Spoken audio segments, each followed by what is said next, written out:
नमो नमः।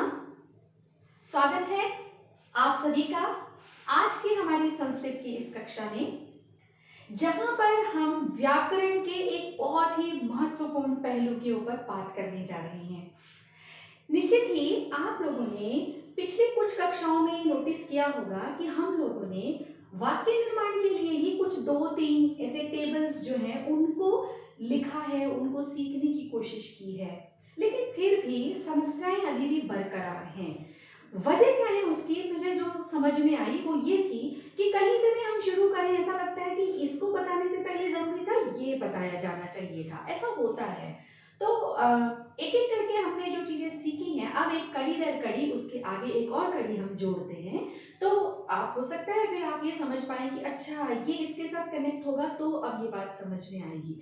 निश्चित ही वाक्य निर्माण के लिए अंग्रेजी के वाक्य कैसे बनते हैं, हिंदी के वाक्य कैसे बनते हैं, आप सब उससे बहुत अच्छे से परिचित हैं। तो हम उसी आधार पर संस्कृत को सीखना शुरू करेंगे। जो हमें पता है हम वहां से उठाएंगे पहले अपनी चीजों को। उदाहरण के लिए आपको पता है जब हम संस्कृत में हिंदी में वाक्य लिखते हैं तो वाक्य के अंदर एक कर्ता होना बहुत जरूरी होता है। कर्ता कर्ता बहुत जरूरी है। कर्ता तालिका जो हम पढ़ने जा रहे हैं ना आज का विषय, तो कर्ता को समझिए। सबसे पहले कर्ता जो है उसका अभिप्राय है जो करता है, कोई काम कर रहा है, कोई भी क्रिया जिसके द्वारा हो रही होती है उस क्रिया को करने वाला व्यक्ति कौन है, उसे हम कर्ता कहते हैं। ठीक है। अब ये हिंदी में कर्ता सबसे पहले लिखा जाता है, इंग्लिश के अंदर भी ऐसा ही होता है। सब्जेक्ट, सेंटेंस जब आप लिखते हैं ना तो उसके अंदर आप सब्जेक्ट पहले लिखते हैं, सब्जेक्ट के बाद में प्रेडिकेट होता है, और प्रेडिकेट में बहुत सारी चीजें होती हैं, तो उसकी बात बाद में करते हैं। सब्जेक्ट जो है वहां पे भी वही बात है कि हम कर्ता की बात करते हैं कि वहां सबसे पहले कर्ता लिखना चाहिए। तो वो कर्ता, संस्कृत के अंदर भी कर्ता हमें इसी प्रकार से ढूंढना रहता है। अब संस्कृत में कर्ता पहचानने का तरीका है कि उसे हम पुरुष के आधार पर ढूंढें। यहाँ पर पुरुष कितने प्रकार के हैं? संस्कृत में 3 प्रकार के पुरुष हैं। यहाँ पे बहुत सारी चीजें सब संस्कृत में अगर आप चेक करोगे ना तो सब 3 रूपों में मिलेगा। वचन यहाँ पर 3 है, 2 वचनों से काम नहीं चलेगा। द्विवचन भी बहुत व्यवस्थित याद करना जरूरी होता है। ऐसे ही अगर आप लिंग की बात करेंगे तो पुल्लिंग स्त्रीलिंग के अलावा नपुंसक लिंग भी एक अलग वर्ग है जिसका ध्यान हमें रखना पड़ता है संस्कृत के अंदर, तो आपको उसको भी याद रखना है यहाँ पर। तो कर्ता के अंदर आपको हर प्रकार का, हर लिंग का, हर वचन का शब्द देखने को मिलेगा। ठीक है। अब हम वापस जरा उस विषय पे चलते हैं कि हिंदी का वाक्य आपने कैसे लिखा। उदाहरण के लिए हम एक वाक्य लिखते हैं यहाँ पर। वो वाक्य है जैसे कि हमने अगर लिखा है, राम पुस्तक पढ़ता है। राम पुस्तक पढ़ता है। अब अगर मैं इसको संस्कृत में लिखूंगी तो बहुत सीधा सीधा सबको मालूम होना चाहिए आपको। रामः पुस्तकम पठति, एक हम सीधा सीधा वाक्य लिखते हैं, ये सबको पता है। ये बनना कैसे है, क्या है, वो सब आज हम सीख ही जाएंगे बहुत अच्छे से कि कैसे बनना है, पर फिर भी साधारणतः पता है आप लोगों को कि ये ऐसे वाक्य बनेगा। तो अब यहाँ पे देखिए, हिंदी में आपने लिखा राम पुस्तक पढ़ता है। अब अंग्रेजी में जब आप इसे लिखेंगे तो हम लिखेंगे Ram reads the book. A book कुछ भी लिख सकते हैं आप। राम रीड्स अ बुक, तो राम के साथ में इंग्लिश में क्या हुआ, पहले वर्ब लगी है, पहले सब्जेक्ट आया, उसके बाद में फिर हमने वर्ब लिखा है और फिर हमने ऑब्जेक्ट में बुक को लिखा है। हिंदी के अंदर क्या दिख रहा था, हिंदी में पहले सब्जेक्ट यानी कि कर्ता है हमारे पास में और ऑब्जेक्ट बीच में आ गया। देखिए यहाँ पर ये वही है जो हमने पिछली बार की कक्षा में सीखा। कारक के अंदर बीच में कारक लिखना है हमको। यहाँ पे आप देखेंगे पुस्तक के अंदर द्वितीय विभक्ति है यानी कि ये कर्म कारक है यहाँ पर, और ये शब्द है पढ़ता है, ये क्रिया है, तो क्रिया यहाँ पर अंत में होती है। हिंदी में क्रिया अंत में है, अंग्रेजी में क्रिया बीच में है, यानी कि कर्ता के तुरंत बाद हमें क्रिया ही लिखनी रहती है। अब खासियत देखिए संस्कृत की, यूं तो आप इसे भी इसी प्रकार से लिख रहे हो कि पहले राम लिखा, फिर पुस्तक लिखा, फिर पठती लिखा, लेकिन मजेदार बात जो है ना वो सीखिएगा, वो सुनिएगा, वो समझिएगा। संस्कृत की बेहतरीन बात यही है कि यहाँ पर इस क्रम से इस वाक्य को लिखने की आवश्यकता बिल्कुल नहीं होती है। क्यों नहीं होती है, पहले तो ये जानिए कि क्या होता है इसके अंदर। आप इस वाक्य को रामः पुस्तकं पठति, ऐसा लिख रहे हैं, बिल्कुल सही वाक्य लिख रहे हैं आप। लेकिन अगर आपने ऐसा लिखा पुस्तकं रामः पठति, तो भी ये वाक्य सही है। और अगर आपने ऐसा लिखा रामः पठति पुस्तकं, तो भी वाक्य सही होगा। और अगर आप कहेंगे पुस्तकं पठति रामः, सबसे अंत में लिख दीजिए राम को, तो भी इस वाक्य के अर्थ में कोई परिवर्तन नहीं आएगा। है ना मजेदार बात? संस्कृत की यही सबसे बड़ी खासियत है और यही खासियत हमें समझनी है, सीखनी है। आप अगर इस खासियत को समझेंगे, पकड़ लेंगे, तो निश्चित ही फिर वो समस्याएं आएंगी नहीं जो हम लोग करते हैं कि इधर हम संस्कृत का वाक्य देखते हैं और फिर हम अपनी सुविधा से जो कुछ भी हमें समझ में आ रहा होता है उसको जोड़ देते हैं, क्योंकि हमारी मानसिकता में हमने क्या है, फलम पुस्तकम नमम मंदिरम, ये सब म लगा दो तो संस्कृत बन जाती है। ऐसे ही बहुत सारे लोग कहते हैं यानी विसर्ग का उच्चारण कर दीजिए, संस्कृत है। नहीं, ऐसा नहीं है। निश्चित ही मैथ्स आप पढ़ते हैं तो मैथमेटिक्स के लिए टेबल्स याद करते हैं, बहुत जरूरी है। अगर आपको वो नहीं आएंगे तो आप बहुत कुछ नहीं कर पाएंगे। ठीक वैसे ही इंग्लिश आपको पढ़ना है, अल्फाबेट नहीं आएंगे तो आप कैसे लैंग्वेज को सीख पाओगे? जाहिर है संस्कृत के अंदर भी बहुत सारों को लगता है केवल रटने मात्र से याद हो जाती है। आप रट के चीजें सीधी सीधी कर सकते हो कि आपने पठती पठता पठंती कर लिया, या इसको भी आप रट लो, लेकिन रटने से काम नहीं होगा। कौन सी चीजें रटना जरूरी है ये जानिए, ये सीखिए। टेबल्स आपको जितने बताए जाते हैं ना, तालिकाएं हम जिनको बता रहे हैं आप लोगों को, वो तालिकाएं आप लोगों को रटनी है। कायदे से आप देखिए तो उनको रटिए, चैप्टर्स को रटना बंद कर दीजिए। चैप्टर्स के पीछे की एक्सरसाइज के ऊपर इतना खपने की, उसको रटने की जरूरत बिल्कुल नहीं है। आप सिर्फ शब्दों को समझिए। शब्द को समझ गए यानी शब्द रूप को समझ गए तो शब्द रूप का अर्थ समझ में आने लगेगा कारक के कारण। और अगर आपने धातु समझ ली यानी कि क्रिया समझ ली तो क्रिया के अर्थ समझ में आने लगेंगे लकार को देखकर, जो आप लोगों ने अभी तक लट लकार, लोट लकार, लृट लकार, लंग लकार, इस प्रकार से कम ये 4 लकार सीखे हुए हैं। ठीक है, तो फिलहाल अब यहाँ पे ये जो मैंने कहा था कि इन शब्दों के क्रम को इधर उधर करने से भी वाक्य सही होगा, क्योंकि वास्तव में रामा जो है वो प्रथमा विभक्ति यानी कि कर्ता है। इसका सिर्फ यही अर्थ है राम, या फिर ने लगाकर, क्योंकि ये करता है तो ने के साथ भी हम इसे समझ सकते हैं राम ने। निश्चित ही ने तब लगाया जाता है जब भूतकाल की क्रियाएं होती हैं, तो यहाँ पे सिर्फ राम होगा। और उसके बाद में पुस्तकम में मैंने जैसे पहले कहा द्वितीय विभक्ति है, कारक हो गया है ये कर्म कारक, तो यहाँ पे हम लगाएंगे को। कभी कभी हम बिना को के भी वाक्य बनाते हैं लेकिन लगेगा वही कर्म कारक। तो राम पुस्तक को, और पठति के अंदर हमने देखा कि एक वचन का वो शब्द था, पठति धातु हम यहाँ से उठा रहे हैं, ये लट लकार है तो यहाँ से हमने उठाया तो ये बना पठति, पढ़ता है। तो अब आप इसे राम पुस्तक को पढ़ता है, अब आप राम कहीं भी लिख दीजिए उसका मतलब नहीं बदलेगा, पुस्तकम कहीं भी लिख दीजिए उसका मतलब नहीं बदलेगा। ठीक वैसे ही पठति भी कहीं भी लिख दीजिए उसके अर्थ में परिवर्तन नहीं होगा। ठीक, तो आपको सीखना क्या, शब्द रूप सीखना है, आपको सीखना क्या है, धातु रूप सीखना है।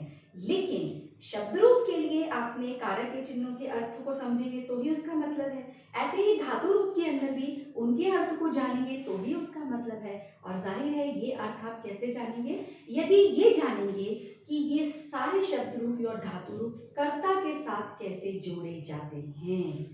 तो आइए अब हम जाने कि कर्ता हमारे यहाँ पे कैसे है। बहुत सारी जगहों पर आपको कर्ता जो है सिर्फ सर्वनाम के रूप में देखने को मिलेगा। यहाँ पे आप देख पा रहे हैं मैंने सर्वनाम के शब्द लिखे हुए हैं, लेकिन कुछ शब्द मैंने यहाँ संज्ञा के भी लिखे हैं। मुझे ऐसा लगता है कि हमारी कर्ता तालिका के अंदर हम संज्ञा को छोड़ नहीं सकते हैं। आप बिना इसको छोड़ देंगे, बिना इसके काम करना चाहेंगे तो फिर समस्याएं आएंगी, फिर आप कहेंगे आपने तो इधर इतना ही बताया था, संज्ञा कहाँ से आ गया। ठीक है, तो इसलिए मैंने संज्ञा में अकारांत और आकारांत को लेने का प्रयास किया है, ये तालिका बनाई है। आप लंबी चौड़ी तालिका को याद कैसे करेंगे, मैंने तो कहा याद करना, तो कैसे करेंगे मैं बस वो टेक्निक सिखाने जा रही हूँ। सच मानिए ट्रिक्स यही हैं, संस्कृत को सीखने की ट्रिक्स अगर कोई पूछे ना तो मैं कहूँगी यही ट्रिक है। आप बेसिक को रटिए, बेसिक को समझिए, बेसिक को याद कीजिए और फिर आपको संस्कृत के सारे शब्दों के वाक्यों के अर्थों को समझने से कोई नहीं रोक सकता है। ठीक है, तो चलिए मेरे साथ में शामिल हो जाइए। आइए मैं शुरू करूंगी, यहां से नहीं, नीचे से शुरू करूंगी, उत्तम पुरुष से। क्यों करूंगी उत्तम पुरुष से शुरू, आपका प्रश्न हो सकता है। तो उत्तम पुरुष से क्यों शुरू करेंगे भाई, मुझे ये बताइए। उत्तम जो है, उत्तम मतलब श्रेष्ठ, अच्छा, सबसे अच्छा जिसको हमने कहा है, क्या उसकी बात सबसे पहले नहीं होनी चाहिए? बिल्कुल होनी चाहिए ना, बिल्कुल। तो हम इसी की बात सबसे पहले करते हैं। तो हम ये जानिए, ऐसा कौन सा करता है जो उत्तम पुरुष में होता है? आपको यूं तो सीधा सीधा सबको पता है, मैंने अहम लिखा है, आवाम लिखा है, वयम लिखा है, अर्थ सबको पता है। अहम का मतलब मैं, आवाम का मतलब है हम दोनों, और वयम का मतलब है हम सब, हम सब। ठीक है, आपको क्या याद रखना है कि उत्तम पुरुष में हमेशा मैं को रखा जाता है। मैं के कैटेगरी, यानी मैं के साथ में दो हो तो भी, मैं के साथ में ज्यादा आ जाए तो मैं, जैसे मैं अकेली हूं, मैं एक वचन हुआ। अब मेरे साथ में अगर कोई एक और व्यक्ति आ जाएगा तो मैं कहूंगी हम दोनों, इसे हम दोनों कहेंगे। और ऐसे ही अगर दो एक और आ जाएंगे तो मुझे बताने की जरूरत नहीं है कि हम कितने सारे हैं, सिर्फ इतना बोलना काफी होगा, हम सब। तो इस प्रकार से मैं के लिए आपको एक बताने की जरूरत नहीं है, और सब के लिए ये बताने की जरूरत नहीं है कि वो 3 है, 4 है, 10 है, 1000 है। लेकिन हम दोनों में दोनों, दो शब्द बोलना बहुत जरूरी है, क्योंकि संस्कृत में द्विवचन बिल्कुल स्पष्ट समझ में आना चाहिए। ठीक है, तो ये हुआ उत्तम पुरुष। अब आप जानिए, उत्तम पुरुष के बाद में मध्यम में आपने किसको रखा? तुमको रखा। कैसे? आप लोगों ने हिंदी में परिभाषा देखी होगी, जहां पे ना परिभाषा लिखी मिलेगी आपको, जब कोई बात कहता है, बात करने वाला उत्तम पुरुष होता है, बात को सुनने वाला मध्यम पुरुष होता है, और जिसकी बात की जाती है वो अन्य पुरुष होता है। निश्चित ही अगर आपको ये अच्छे से समझ में आता है तो आप उस संदर्भ में भी इसे समझ सकते हैं, सीख सकते हैं। ठीक है, तो मैं बात कर रही हूँ, उत्तम पुरुष में हो गया। अब तुम सुन रहे हो तो तुम मध्यम पुरुष में आओगे। अब तुम अकेले हो तो तुम, तुम्हारे साथ कोई और है तो तुम दोनों, और तुम्हारे साथ में बहुत सारे लोग हैं तो मैं कहूंगी तुम सब। ठीक है, ध्यान दो, बिल्कुल ध्यान देना है इस बात के ऊपर। जब मैंने कहा है तुम दोनों, तुम सब, जब मैं ऐसा कह रही हूं तो क्या वहां पर मैं हूं? तुम दोनों, तुम सब, तुम में मैं हूं? नहीं। इसका अर्थ हुआ जहां मैं नहीं हूं वो मध्यम पुरुष है। तुम की बात अगर हम कर रहे हैं तो उसमें मध्यम पुरुष है, और अगर मैं शामिल हूं किसी में तो वो उत्तम पुरुष है। जैसे एक उदाहरण और सुनिए, मैं खेलती हूं उत्तम पुरुष, तुम खेलते हो मध्यम पुरुष, तुम सब खेलते हो मध्यम पुरुष, और तुम सब के साथ में अगर मैं भी शामिल हो गई तो क्या कहलाएंगे? हम सब खेलते हैं। अब क्योंकि मैं इसमें जुड़ गया है तो तुम सब के साथ में सिर्फ मेरे होने से हम उत्तम पुरुष में आ गए हैं। समझ लीजिए, उत्तम का मतलब मैं के साथ है। मैं श्रेष्ठ हूँ, मैं सबसे अच्छा हूँ, मैं श्रेष्ठता के लिए काम करूंगा। जब भी हम श्रेष्ठ चीज की तरफ बढ़ेंगे हम उत्तम को याद रखेंगे, मैं को याद रखेंगे। शुरुआत हमेशा अच्छी चीज के लिए अपने से करना है, कि हमें वो चीज सीखना है, हमें वो चीज करना है। ठीक है, तो ये हुआ मैं और तुम। अब आपने नोटिस किया इस कर्ता की तालिका के अंदर 3 पुरुष हैं, प्रथम पुरुष, मध्यम पुरुष और उत्तम पुरुष, और इसके अंदर से मध्यम पुरुष और उत्तम पुरुष में जगह भर गई। 6 शब्द लिखे हमने, त्वम, युवाम, युजम, अहम, आवाम, वयम, और मध्यम पुरुष भी खत्म हो गया, उत्तम पुरुष भी खत्म हो गया। तो भाई बाकी सारे कर्ता कहाँ चले गए? निश्चित ही बाकी सारे कर्ता प्रथम पुरुष में चले गए। फिर बता रही हूं क्यों चले गए, क्योंकि उत्तम पुरुष में मेरे अलावा कोई नहीं हो सकता, कोई नहीं आ सकता मेरे अलावा। जहां मैं होंगी वही उत्तम पुरुष होगा। और ठीक वैसे ही तुम भी बहुत महत्वपूर्ण हो, तुमको भी एक खास जगह दे दी गई है। तुम्हारे अलावा मध्यम पुरुष में कोई नहीं हो सकता, तो तुम वहां चले गए। तो भाई जब हमने उत्तम में मैंने जगह ले ली, मध्यम में तुमने जगह घेर ली, तो बाकी लोग कहीं तो जाएंगे। तो बाकियों के लिए क्या हुआ, एक और पुरुष दे दिया उनको, भैया ये लो प्रथम पुरुष, ये आपके लिए। हिंदी में हम इसे अन्य पुरुष के नाम से जानते हैं। निश्चित ही अन्य का मतलब कोई दूसरा, तो जाहिर है यहाँ पे कोई दूसरा, हम किसी और की ही तो बात कर रहे हैं ना, वो। तो ये वो जो है वो कोई और जो उसे अन्य पुरुष भी नाम से भी जानते हैं। और हिंदी के अलावा हम जब संस्कृत की बात करते हैं तो वहां उसे नाम दिया गया है प्रथम पुरुष, क्योंकि उसकी चर्चा हम यहाँ पर सबसे पहले करते हैं। आप लकार पढ़ते हैं ना, पठती पठतः पठन्ति, या फिर अपठत अपठताम अपठन, इस प्रकार से जब लिखते हैं धातु रूप को तो आप सबसे पहले प्रथम पुरुष, फिर मध्यम पुरुष और फिर उत्तम पुरुष लिखते हैं। तो आप ध्यान दें, जो सबसे पहले लिखा है वो प्रथम पुरुष। उस संदर्भ में हम याद रखेंगे कि अन्य पुरुष भी प्रथम पुरुष है। संस्कृत में वो पहले है, इसलिए उसे प्रथम पुरुष कहा जाता है। And no confusion with English, हाँ, जस्ट नोटिस करना है इस बात को। अंग्रेजी के अंदर फर्स्ट पर्सन आई है, वी है, तो आप वहां कंफ्यूज नहीं होंगे। वहां पे वो फर्स्ट पर्सन बोल रहे हैं क्योंकि वो सिर्फ पर्सन वर्ड यूज कर रहे हैं, पर्सन। लेकिन हम क्या कर रहे हैं, पर्सन के साथ साथ एक शब्द देखिए, हमने उत्तम इस्तेमाल किया है, हमने मध्यम इस्तेमाल किया है, हमने प्रथम द्वितीय तृतीय ऐसे नहीं कहा है। ठीक है, तो हमारे लिए जो वहां पे सबसे पहले है, हमारे लिए यहाँ सबसे पहले है उत्तम, मैं, तो हम उत्तम में आएंगे। मध्यम में हमने रखा है तुम, और बाकी जो बचा है उस अन्य को हमने प्रथम का नाम दिया है। संस्कृत की अपनी एक वजह उसको वहां रखने की, क्योंकि ये भी समझ में आता है मैं और तुम के अलावा बहुत सारे लोग हैं बेटा जो बच गए हैं, जिनको हमने एक ही जगह दी है ना रहने के लिए, तो इसलिए उनको स्थान ऊपर दे दिया कि भैया आप ऊपर आ जाओ, प्रथम पुरुष आप बन लो, तो उनको हमने प्रथम पुरुष का नाम दे दिया। तो कोई समस्या तो है नहीं। अब आइए, ये देखिए, आपको लग रहा होगा कितना कुछ लिखा है प्रथम पुरुष में। तो अब मैंने पहले ही कहा ना, इतने सारी चीजें छूट गई हैं मैं और तुम के अलावा, तो फिर वो कहीं तो जाएंगी और वो इतनी सारी ही होंगी, क्योंकि मैं बात कर रही थी, तुम सुन रहे थे, उसके अलावा जिसकी बात हो रही है वो, वह, मूल अगर मैं शब्द की बात करूं, वह, यह कौन है, कौन से लिंग में? अभी पुल्लिंग है, स्त्रीलिंग है, या पुल्लिंग स्त्रीलिंग कुछ भी नहीं है, कोई निर्जीव चीज है, ऐसा कुछ भी हो सकता है। तो फिर ये कैसे पता चलेगा? और उसके अलावा आप देखिए, यहाँ जो ऊपर 3 शब्द हैं वो भी लिखे हैं हमने, तो भाई उनका कोई नाम भी हो सकता है। मैंने कहा वह पढ़ता है, तो आपको समझ में आ गया पुल्लिंग। मैंने कहा वह पढ़ती है, आपको समझ में आएगा स्त्रीलिंग। मैंने कहा वह गिरता है, अब ये गिरता में आप एक बार जरूर पूछोगे वह कौन, हो सकता है मैं कह रही हूँ पत्ता गिरता है, तो हो गया ना पुंसकलिंग। तो अब आपने जब पत्ता सुना तो जाहिर है ये सर्वनाम नहीं है, ये संज्ञा है।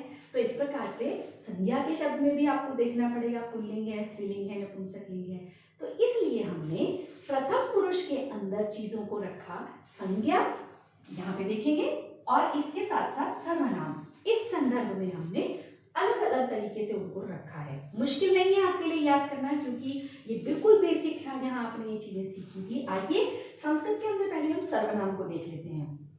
ये सह, तऊ, ते, वह, वे दोनों, वे सब, पुल्लिंग के अंदर सह, तऊ, ते बहुत अच्छे से रटा हुआ है सबको। इसी शब्द के साथ हमने यह को जोड़ दिया है। इस तरफ का जो शब्द आप देख रहे हैं ना, ये यह के लिए है, और इस तरफ का जो शब्द है ये वह के लिए है। ठीक है, अगर मैं संस्कृत के अंदर भी बताना चाहूं तो आपको पता होना चाहिए, इसके लिए हमने मूल शब्द देखा था तद, तद, तत् के साथ में था ये, और ये था एतद के साथ में, ये भी आपने लिखा हुआ होगा वहां पर।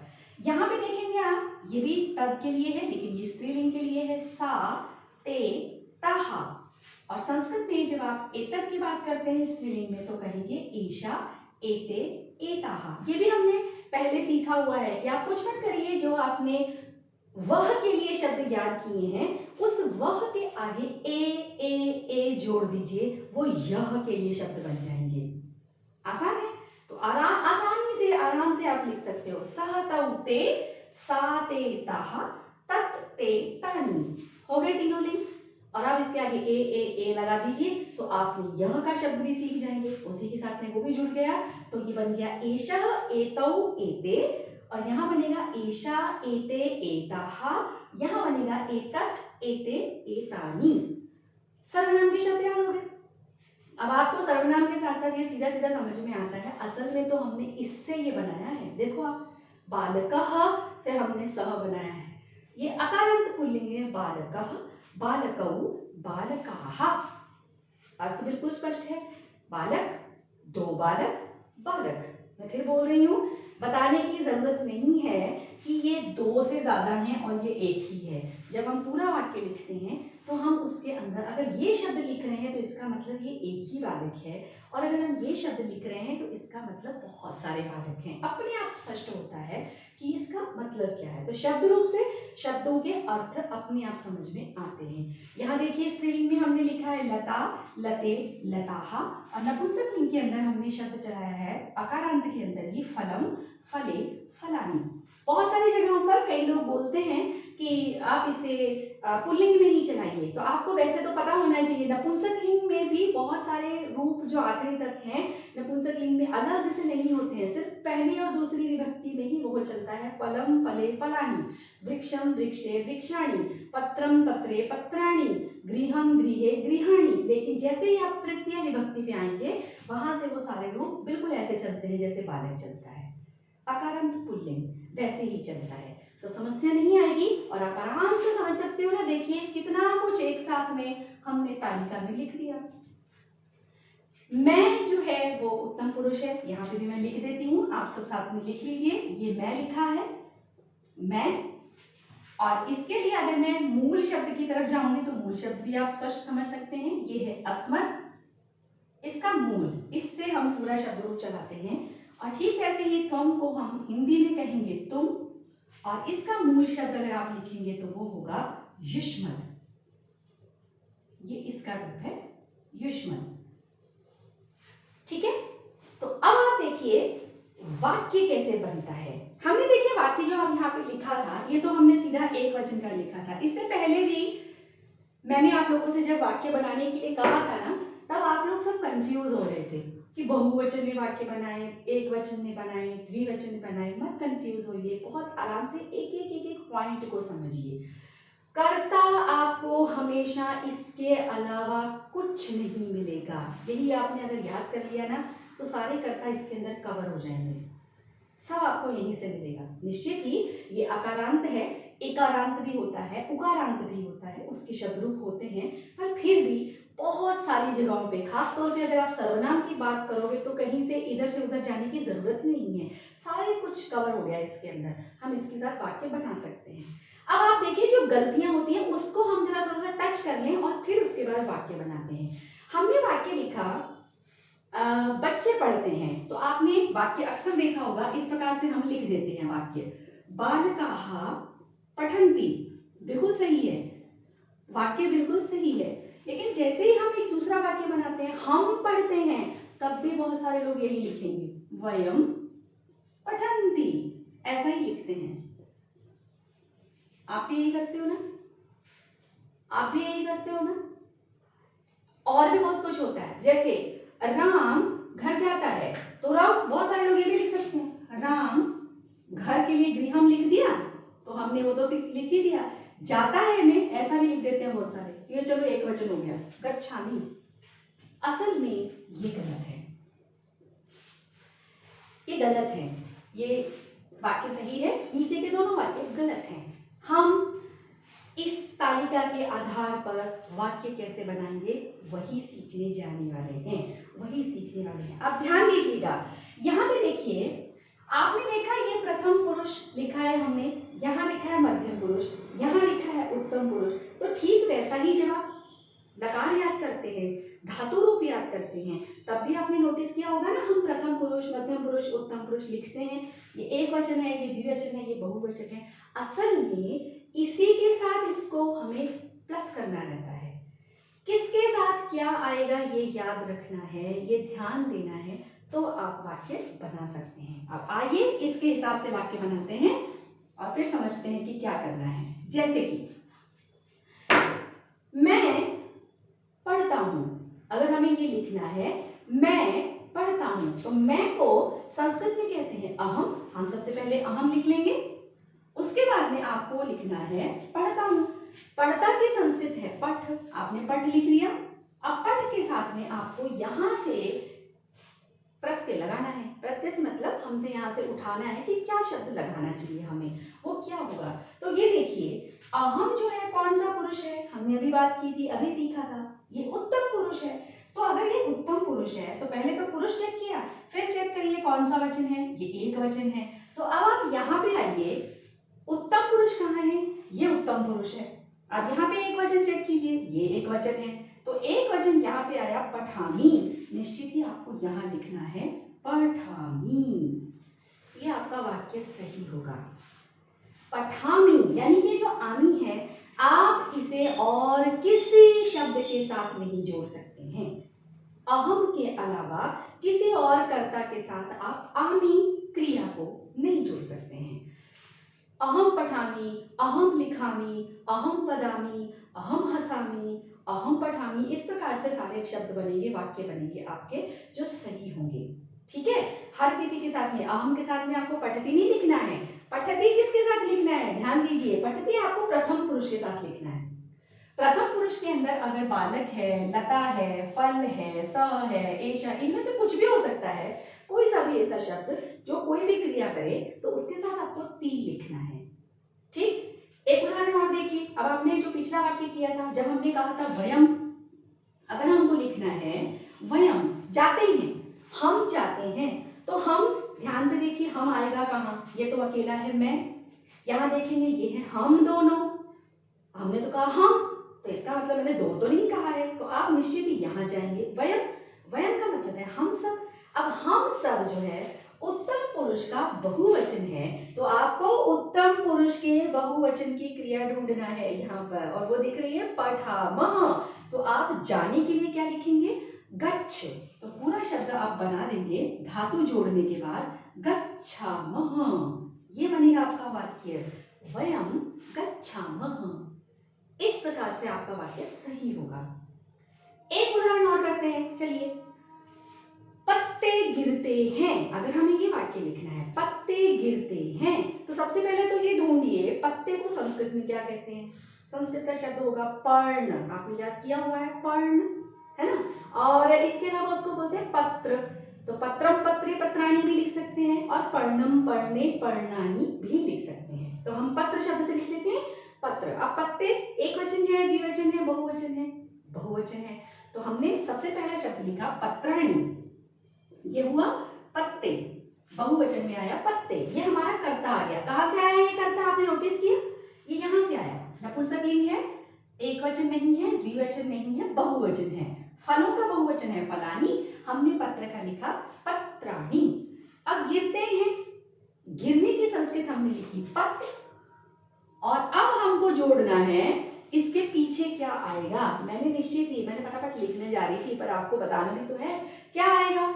ये है प्रथम पुरुष का बहुवचन, और यहाँ पे प्रथम पुरुष, मध्यम पुरुष, उत्तम पुरुष, तो ये रहा प्रथम पुरुष। प्रथम पुरुष के बहुवचन में शब्द है पठंती, तो मुझे यहाँ क्या लिखना है, पतंती। बिल्कुल सही पकड़ा आप लोगों ने, बिल्कुल सही अर्थ दिया, शब्द दिया कि ये लिखना है हमें। इस प्रकार से आया। एक आध वाक्य हम द्विवचन के साथ भी लिख लेते हैं, जैसे वे दोनों खेलती हैं, चलिए ऐसा लिखते हैं, वे दोनों खेलती हैं।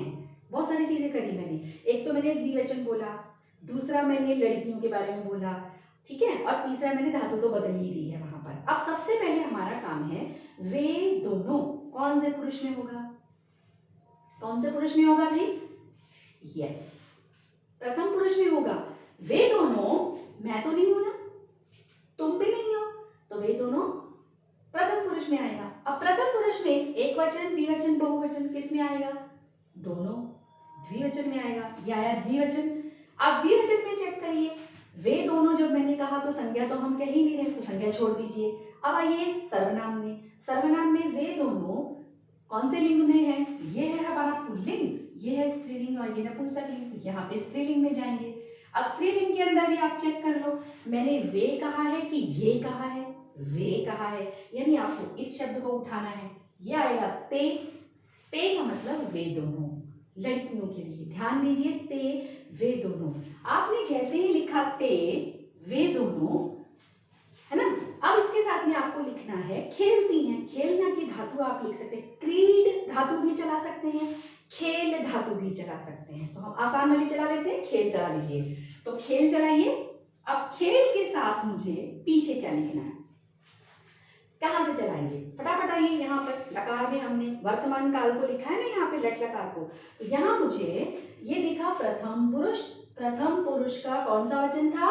द्विवचन। ठीक, तो हम यहाँ पे भी प्रथम पुरुष ढूंढेंगे। ये है प्रथम पुरुष, प्रथम पुरुष का द्विवचन, ये है पठतः। तो मुझे यहाँ करना क्या है? खेलतः, ये बनेगा खेलतः। इस प्रकार से ये वाक्य बनेगा, ये बिल्कुल सही वाक्य होगा। अच्छा, अब यहाँ पे एक चीज और नोटिस करिएगा, बहुत सारे बच्चे यहाँ पे भी कंफ्यूज होने वाले हैं। यहाँ पे भी ते लिखा है, यहाँ पे भी ते लिखा है ना? फिर आप कहोगे इसके साथ तो अंति भी लगा सकते हैं। बिल्कुल लगा सकते हैं। इसके साथ तो हम यहाँ पर ये नपुंसकलिंग है कि स्त्रीलिंग है, कैसे समझ में आएगा? अरे भाई, इसीलिए तो मैंने कहा कि संस्कृत के अंदर जिस शब्द के साथ उसको आप जोड़ देते हैं, जिस कॉम्बिनेशन में आप लिखते हैं ना, उसी तरीके से उसका अर्थ आता है। जब आप इसे ऐसा लिखेंगे ना, ते खेलतः, तो इसका मतलब सिर्फ यही होगा, वे दोनों खेलती हैं। क्योंकि खेलतः जो है वो द्विवचन में है, तो आपको द्विवचन का ही अर्थ लेना है, और इसके आगे का ते भी आपको पता लगेगा कि ये द्विवचन में होता है। अगर आपने ये शब्द लिया होता ना ते, तो निश्चित ही यहाँ पे खेलता नहीं आएगा। फिर देखिएगा ये कौन से वचन में है? ये बहुवचन में है। फिर इसके साथ में आपको अंति लगाना पड़ता, खेलंती। अर्थ के साथ परिवर्तन होता है। किस शब्द के साथ उसे रखा गया है? पद का परिचय, इसी को हम कहते हैं। पूरे वाक्य के अंदर वो शब्द जिस जिसके साथ जुड़ा हुआ है, उस संदर्भ में ही उस अर्थ को उठाया जाता है। तो जब आप सारे शब्दों को देख लेते हो कि कौन से में कौन सा शब्द रूप है, कौन सा धातु रूप है, फिर हम उस अर्थ को उठाते हैं। सिर्फ इसलिए नहीं कि यहाँ भी दे है वहां भी दे, ऐसा नहीं है। ये एक नियम के साथ ही आपको चलना होता है। अच्छा, एक चीज और, एक कंफ्यूजन और दूर करते हुए चलती हूँ। एक वाक्य हम और लिखते हैं, जैसे कि एक वाक्य हम लिखते हैं, मेरे पिताजी आते हैं। मेरे पिताजी आते हैं, ये वाक्य मैंने लिखा है। यहाँ पे मैं बता दूं, ये पिताजी एक ही हैं, पर क्योंकि वो सम्माननीय है इसलिए मैंने आते हैं लिखा है और जी लगा दिया है, पर ये एक वचन में ही अंदर काम करेगा, एक वचन में ही हमको लिखना है। माय फादर सिंगल में ही आएगा। ठीक है, अब आप मुझे से पहले ये बताएंगे, मेरे पिताजी एक वचन में आए, आते हैं आया, और एक वचन में हम यहाँ पे क्या इसके पीछे लिखेंगे? पहले तो ये बताइए, मेरे पिताजी कौन से पुरुष में आएंगे? कर्ता तालिका के अंदर मेरे पिताजी कौन से पुरुष में आएंगे? हाँ, मैंने सुना बहुत सारे बच्चों ने कहा उत्तम पुरुष, है ना? क्यों कहा ऐसा हमने? क्योंकि उत्तम का मतलब मैं, तो जहां मैं हूं वो उत्तम पुरुष। तो भाई थोड़ा सा फिर से सुनो, मैं हूं तो उत्तम पुरुष, मेरे पिताजी मैं हूं नहीं, मेरे पिताजी तुम हो बिल्कुल नहीं, मेरे पिताजी कोई और है, अन्य पुरुष हैं, कोई और व्यक्ति हैं। ये जो मेरे लिखा है ना, मेरे तो उसके आगे एडजेक्टिव है, विशेषण है। पिताजी तो अपने आप में कोई और ही है ना, मैं तो नहीं हूं, तुम नहीं हो। बस यही गलती बहुत सारे बच्चे करते हैं पुरुष को पहचानने में। बिल्कुल गलती मत कीजिए, पुरुष बिल्कुल स्पष्ट है। उत्तम के अंदर सिर्फ मैं है, और मैं जहां जहां मैं होगा, मैं, हम दोनों, हम सब में मैं शामिल हूं, तभी उत्तम पुरुष होगा। जैसे ही मैं हट जाऊंगी, वो तुम दोनों, तुम सब बन जाएगा। और जहां पर मैं भी नहीं हूं, तुम भी नहीं हो, वो सारी चीजें वह होंगी, और उसके अंदर वह, वे दोनों, वे सब, इस प्रकार से चलेगा। तो मेरे पिताजी सबसे पहली बार प्रथम पुरुष में यानी अन्य पुरुष में गिने जाएंगे। ठीक है, अब हम इसको संस्कृत में लिख लेते हैं। मम का मतलब मम है, मेरे का मतलब संस्कृत में आया मम। पिताजी के लिए शब्द है हमारे पास जनक। अब जनक यहाँ पर एक वचन है, तो हम यहाँ से उठाएंगे पुल्लिंग बालकः, तो हमारे पास शब्द बनेगा जनकः। आते हैं के लिए जाने की संस्कृत गच्छ है, आने की संस्कृत में हम आगच्छ लिखते हैं, तो ये बन गया आगच्छ। अब मुझे जोड़ना है इसके साथ में धातु, कैसे चलेगी? बालक के साथ में हम प्रथम पुरुष एक वचन के साथ चलाएंगे, प्रथम पुरुष एक वचन पठति, यहाँ पे चलेगा आगच्छति। ठीक है, ये हुआ हमारा वाक्य बिल्कुल सही। निश्चित ही मैं उम्मीद करूंगी कि आप लोग अब समझे होंगे। आज हमने सिर्फ सीखा है कर्ता के साथ में क्रिया को जोड़ते कैसे हैं, ताकि हम कोई भी वाक्य गलत न लिखें। ठीक है, पिछली क्लास में हमने क्या किया था, इसके और इसके बीच में यहाँ पर कुछ और बहुत सारे शब्द जोड़े थे। जैसे यहाँ पे मेरे पिताजी आते हैं, यहाँ पे हो सकता है माता के साथ, तो आप माँ और उसकी संस्कृत लिखेंगे और उसके साथ में तृतीय विभक्ति लगाएंगे, माँ के साथ, है ना। भाई के साथ तो वो अर्थ लिख सकते हैं आप। इस प्रकार से बीच में शब्द आते हैं। ऐसे ही यहाँ पे ऊपर देखिए पत्ते गिरते हैं, तो शब्द बीच में हो सकता है वृक्ष से, तो आप वहां पे कारक का प्रयोग करेंगे। तो इस प्रकार से कर्ता की तालिका से कर्ता उठाइए, क्रियाओं के अंदर से हमें धातु रूपों में से क्रियाएं मिलेंगी, उसको सही लगाइए। उसी पुरुष का शब्द, उसी वचन का शब्द, उसी पुरुष का शब्द, उसी वचन का शब्द हम यहाँ से उठाते हैं और उनको जोड़कर वाक्य लिखिए। और यदि वो लंबे हो रहे हैं वाक्य, उनके बीच में बहुत सारी चीजें आ रही हैं, तो उसे आप कारक से उठाइए। तो इस प्रकार से आप देखेंगे आप सही वाक्य बनाएंगे, आप सही तरीके से चीजों को सीख पाएंगे। कोशिश कीजिए, प्रयास कीजिए, थोड़ा सा अपनी तरफ से एफर्ट लगाइए आप लोग। मैंने पिछली बार भी कहा था, थोड़ा पुश कीजिए अपने आप को। आप नहीं लिखेंगे, आप नहीं करने की कोशिश करेंगे, प्रैक्टिस नहीं करेंगे तो नहीं सीख पाएंगे। पर अगर आप थोड़ा सा घुस जाओगे इसके अंदर, तो फिर मजा आने लगेगा कि हाँ ये बड़ा मतलब ऐसा बिल्कुल टेबल जैसा है, इसके साथ ये, इसके साथ ये, इसके अलावा तो कहीं जाना ही नहीं है। और जैसे ही आपको जोड़ना आ गया, मतलब भी समझ में आने लगेंगे और फिर सब कुछ आसान होता जाएगा। तो हम आसान की राह ही पकड़ना चाहते हैं। कोई ट्रिक, कोई फॉर्मूला इसके अलावा नहीं है, सिर्फ बेसिक को समझना है और वो आप जुड़े रहिए, करते रहिए, सीखते रहिए। फिर मिलेंगे हम लोग अगली क्लास के अंदर अगले चैप्टर के साथ, जहां हम इन सब के कॉम्बिनेशन से नई नई चीजों को सीखने का प्रयास करेंगे। ठीक है, शुभ दिन, धन्यवाद।